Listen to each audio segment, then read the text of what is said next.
Between Christmas and New Year's Eve of 2025, while families slept, while offices closed, while the country slowed down, someone went underground, not through the front door, not through shattered glass, but through concrete, meter by meter, beneath the city itself. No alarms screamed, no police sirens arrived, no one noticed. When the bank finally opened its doors again, nothing looked wrong. Until they looked inside. Thousands of safe deposit boxes forced open, cash gone, gold gone, jewelry, documents, memories vanished. What should have been one of the safest rooms in Germany had been emptied in silence. This was not a robbery in broad daylight. There were no hostages, no gunshots, no chase. This was patience, planning, and precision. The people responsible didn't rush, they didn't panic. They didn't leave fingerprints of chaos, they left questions. How long were they inside? How much did they take? And how does a vault designed to resist everything fail without anyone noticing? This is the story of the Sparkasse Buer bank heist, a crime that didn't announce itself. To understand how the Sparkasse vault in Buer was breached, you first have to understand when it happened. Not during a weekday, not during business hours, but during the longest pause on the German calendar. Between Christmas and New Year's, Germany slows down. Banks close early, branches operate on reduced staff, security routines shift from active monitoring to automated systems. It is a period designed for rest, and for anyone watching closely, it is a window. The Sparkasse branch in Buer wasn't abandoned, but it was quiet. Above ground, everything looked normal. Cameras were mounted, alarms were armed, doors were locked. But beneath the building, another reality existed. Below the bank sat an underground parking garage, accessible, functional, and largely invisible to passers-by. A space where vehicles come and go, where noise isn't unusual, where drilling doesn't immediately mean danger. And crucially, a space that shared walls with the vault. This was not a flaw anyone noticed, until someone exploited it.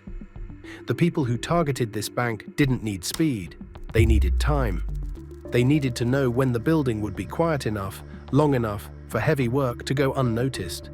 They chose their moment carefully. At some point between December 27th and December 29th, the first move was made. No alarms were triggered, no emergency calls were logged, no security team intervened. Because nothing on the surface appeared wrong. From the garage, the perpetrators began drilling.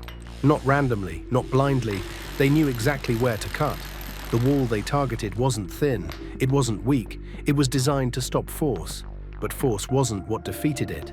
Patience did. Over hours, possibly days, concrete was removed layer by layer. By the time the wall finally gave way, the city above had no idea anything had changed. On the other side of that wall was the vault, a room that existed only on blueprints and in the minds of the people who trusted it. By the time the breach was complete, the hardest part of the heist was already over, and no one was watching. What followed wasn't chaos, it was control. The most dangerous moment of a heist is not the escape, it's the entry. That is where plans fail, where alarms trigger, where mistakes become permanent.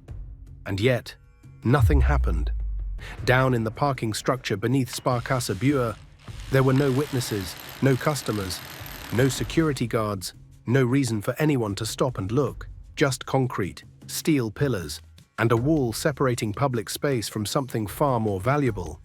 The perpetrators didn't drill continuously. They worked in intervals, short bursts, measured pauses.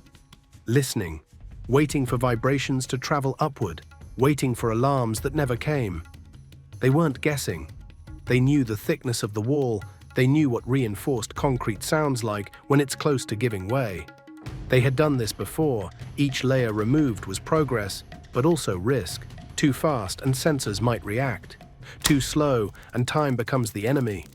But time wasn't pressuring them. Time belonged to them. Above them, the city slept. Shops were dark, apartments quiet. Holiday lights blinked on empty streets. No one imagined that, just meters below, the safest room in the building was being approached from the wrong side. Eventually, the resistance changed. Concrete no longer absorbed the sound. It echoed. Hollow. That was the signal. The final layer collapsed inward. Not violently, not dramatically, just enough to see into the vault. On the other side was a space never meant to be entered this way. A sealed room, climate-controlled, unmoving, thousands of boxes, stacked, numbered, silent. This was not chaos, it was order, and now it was exposed. The perpetrators didn't rush inside. They stopped, they checked, they listened again. Because once you cross that threshold, there is no undoing it. They entered the vault, and with that step, the crime was complete, even though nothing had yet been taken. Everything that followed was extraction. No alarms rang, no doors slammed shut, no police cars arrived. The breach had worked, perfectly. And now, with the wall behind them and the vault ahead, they had all the time they needed. Inside the vault, time behaves differently. There are no windows, no clocks, no sound from the outside world. Only numbers, thousands of them, each one identical, each one belonging to someone who believed this room would never be touched. The first box is forced open, not violently, not in anger, with routine. This is where the crime stops being theoretical. This is where it becomes personal. The perpetrators work in a system, box after box, row after row. They don't rush, they don't celebrate, they empty. Some boxes contain cash, stacks of euros wrapped in fading paper bands, emergency savings, unspoken plans. Others hold jewelry, gold worn smooth by generations, wedding rings, chains never taken off, and some contain nothing of obvious value at all. Photographs, letters, documents folded and refolded over decades. All of it is handled the same way, removed, sorted, left behind. Nothing is destroyed, nothing is scattered. The room does not look like it has been robbed. It looks processed. Time stretches, minutes turn into hours, hours into something harder to measure. No one interrupts them, no alarm breaks the rhythm, no footsteps approach. Every safe that opens confirms the same thing. They are alone. By the time they reach the middle rows, a pattern is clear. This isn't selective, it's comprehensive. Almost every box is opened. Almost every life stored here is touched. Not because every box contains wealth, but because certainty is dangerous. You don't leave a box unopened. You don't leave questions behind. Somewhere above them, a city continues its routines. Trams run, lights change, people sleep. None of them know their most valuable possessions are being catalogued by strangers underground. The perpetrators don't argue. They don't hesitate. They work like people who know they won't be interrupted. Like people who planned for this exact duration. By the time they reach the end, the vault has changed. Not visibly, but fundamentally, its purpose has been hollowed out. When they leave, they do not clean. They do not erase. They don't need to. The silence will do that for them. Behind them, thousands of open boxes remain, waiting. For people who don't yet know they've lost something. The longest part of the heist is now over, but its impact hasn't begun. The first people to arrive weren't investigators, they were firefighters. An automatic alarm had triggered in the early hours, not because of theft, but because something inside the building had gone wrong. Emergency crews entered expecting smoke. They found dust, concrete debris, and a hole where no hole should exist. Police were called immediately. The building was sealed, and for the first time since the heist began, someone looked underground. What they saw didn't make sense. A carefully drilled opening, no forced doors, no shattered glass. The crime hadn't come from outside, it had come from below. When officers passed through the opening and into the vault, the scale of what had happened became impossible to ignore. Row after row of open boxes, thousands of them. Some bent, some pried, some simply left hanging open, as if waiting for their owners to return. There was no sign of a struggle, no panic, only absence. At first, no one could say how much had been taken, because no one knew how much had been inside. The vault was not just a crime scene, it was a ledger, one that belonged to thousands of different people, and each of them would have to come forward, one by one, to explain what was missing. As news spread, the silence that had protected the heist evaporated. Media arrived, cameras rolled, barriers went up. What had been invisible for days became unavoidable in hours. For the customers of Sparkasse Buer, discovery did not happen in the vault. It happened later, at home, through phone calls, through notices, through the realization that something they trusted had failed. The perpetrators were gone, the damage remained, and now for the first time the clock started ticking, not for the criminals, but for everyone else. When the vault was sealed and the cameras arrived, the criminals were already gone. No pursuit, no chase, no suspects running, only aftermath. The investigation began the way German investigations always begin. Quietly, precisely, without assumptions. Detectives reconstructed the scene from fragments, concrete dust, tool marks, the angle of the drill. The breach was clean, professional, not improvised, which immediately narrowed and complicated the field.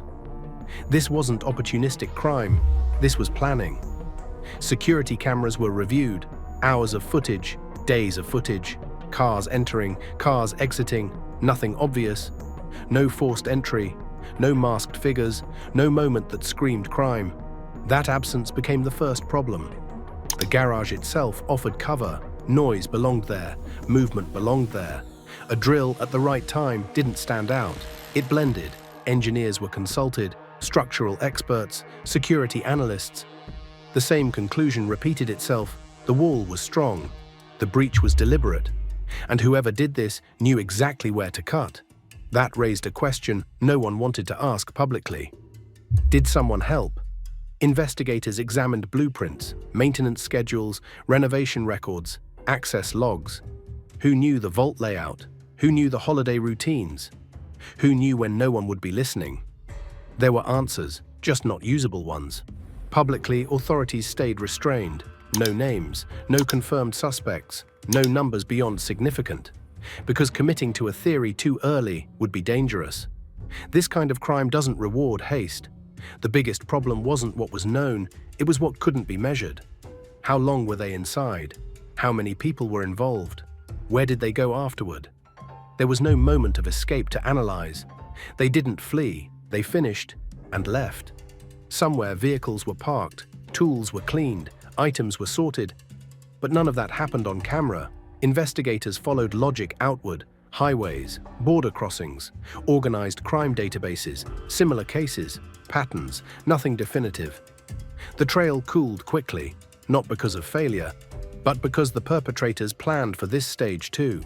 The investigation continued, officially, methodically, but without urgency, because urgency belongs to crimes in progress. This one was already complete. What remained was paperwork and waiting for answers, for mistakes, for someone to talk. Until then, the case stayed open, and the people responsible stayed invisible. Most crimes fail at predictable points. Someone rushes, someone talks, something triggers. This one didn't. Which raises an uncomfortable question, not how the Sparkasse vault was breached, but whether it was ever meant to be stopped at all. There were no witnesses, no alarm alerts tied directly to the vault wall, no moment of forced entry caught on camera. By the time the crime was discovered, every useful clock had already run out. Entry, unseen. Execution, uninterrupted. Exit, unobserved. That sequence is rare, and it doesn't happen by accident. The equipment used was not improvised. Industrial-grade drilling tools, noise control, time management. This wasn't a gamble, it was a calculation. Calculations require information, and information doesn't appear on its own. The perpetrators didn't need to defeat the system, they moved around it. They didn't trip alarms because they never touched the triggers. They didn't attract attention because they operated where attention doesn't exist. Below ground. Modern security is designed to look forward. Doors, windows, entrances. This crime came from the blind spot. That doesn't make it flawless. It makes it patient. Investigators searched for errors, a dropped tool, a misjudged cut, a forgotten trace, but perfection doesn't leave chaos. It leaves nothing. The longer the case remained unsolved, the more the language shifted. From robbery to operation, from theft to extraction. Words chosen carefully, because this didn't feel like chance. The most troubling possibility was never announced publicly, but it lingered. Did someone inside know when to look away, Or did the perpetrators simply understand systems better than the people who built them? Both explanations are equally unsettling. In crimes like this, success isn't measured by what's taken. It's measured by what doesn't happen afterward. No arrests, no leaks, no recovered items, no mistakes. If this was a perfect crime, it didn't announce itself as one. It waited, and as weeks turned into months, one reality became harder to ignore. The longer the silence lasts, the less likely it is to break. The vault was repaired, the bank reopened, life resumed. But somewhere, far from Buer, something else remained unchanged. The people who did this were still free. Initial estimates place the value of what was taken in the tens of millions of euros. Some reports suggest the total loss, once all undisclosed valuables are accounted for, could be far higher than the insured minimum. Thousands of customers, roughly 2,700, now wake to find their private safes violated. Some lost life savings, others lost memories. Many stand before the closed doors of the Buer Sparkasse interview rooms, angry and bewildered. Police have released images of possible escape vehicles, including a black Audi RS6 with stolen plates, but no arrests have been confirmed. Raids and searches continue as investigators explore every lead, including whether someone inside knew too much. The community demands answers, the bank vows cooperation.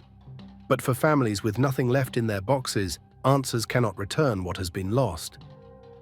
Vault is more than steel and concrete. It is a symbol of trust, a place where people hide what they hold dear. In Buer's Sparkasse, that trust was breached, not by force alone, but by exploiting a moment the world believes no one is watching. This is the story of the Gelsenkirchen Vault. This is the story of a heist that rewrote what we think we know about security, a mystery still unfolding and a cautionary reminder. Even the deepest walls can be pierced when the shadows are long.